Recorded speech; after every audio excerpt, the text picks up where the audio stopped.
If WP is positioning itself as the 0.5 in a 1.5 party system, I think it needs to present a principled, consistent, and coherent approach to the main challenges facing Singapore.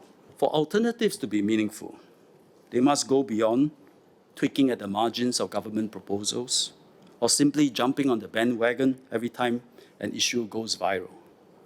Singaporeans want to see clear, well-considered visions that allow them to weigh real choices about our nation's future. We see this dynamic institutionalized in other mature democracies.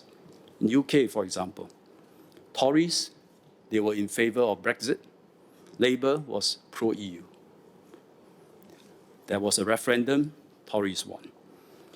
In Germany, the Christian Democratic Union is more conservative. The Social Democratic Party leans towards social spending.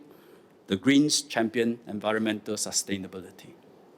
In the US, the Republicans traditionally favor low taxes and a small government. The Democrats, the opposite. These distinct futures entail very different sets of policies, such as how government taxes and spends, how it grows the economy and creates jobs, tackles inequality, brings about greater social mobility, or protects the environment.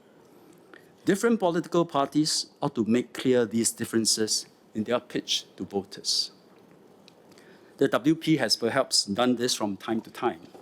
For example, calling for zero growth in the number of foreign workers as opposed to a controlled inflow, or their preference for other forms of direct taxes instead of the broad-based GST, or spending more of the income from reserves on the current generation of Singaporeans instead of an equal apportionment between current and future generations, which is the PAP's position.